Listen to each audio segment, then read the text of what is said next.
நாமக்கல் மாவட்டம் ராசிபுரத்தில் பெய்த கனமழையின் காரணமாக அங்குள்ள அரசு மருத்துவமனைக்குள் தண்ணீர் புகுந்திருக்கிறது. இதனால் நோயாளிகள் அவதியடைந்து வருவதாக அண்மை செய்தியை நாம் பார்த்துக் கொண்டிருக்கிறோம். வடகிழக்கு பருவமழை தொடங்க இருக்கக்கூடிய நிலையில் தமிழகத்தில் ஆங்காங்கே கனமழை பெய்து வருகிறது. அதன் ஒரு பகுதியாக நேற்று நாமக்கல் மாவட்டம் ராசிபுரத்தில் பெய்த கனமழையின் காரணமாக அங்குள்ள அரசு மருத்துவமனையில் மழைநீரானது தேங்கியிருந்தது. இதனை தற்போது பணியாளர்கள் அகற்றி வருகின்றனர். இதனால் நோயாளிகள் கடும் பாதிப்புக்கு ஆளாகி இருக்கின்றனர். கூடுதல் விவரங்களை எமது செய்தியாளர் பிரதாப் வழங்க கேட்கலாம். வணக்கம் பிரதாப், இது குறித்தான கூடுதல் விவரங்கள்.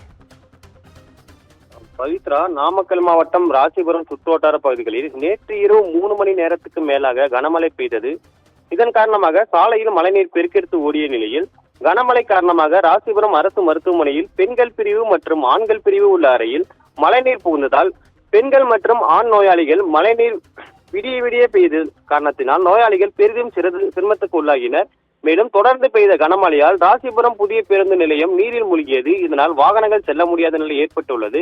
அது மட்டும் இல்லாமல் கனமழை காரணமாக வீடுகளில் நீர் புகுந்ததால் பொதுமக்களும் கடும் சிரமத்துக்கு உள்ளாகினர். ராசிபுரம் சுற்றுவட்டார பகுதிகளில் கடந்த சில நாட்களாக கடும் வெயில் வாட்டி வந்த நிலையில் தற்போது கனமழை பெய்தது வெயிலின் தாக்கம் குறைந்து குளிர்ச்சியான சீதோசன நிலை ஏற்பட்டுள்ளது. ராசிபுரம் அரசு மருத்துவமனையில் மழைநீர் புகுந்ததால் தற்பொழுது விரைவான பணிகள் அகற்றப்பட்டு நோயாளிகள் அப்புறப்படுத்தப்பட்டு வருகின்றனர். பவித்ரா,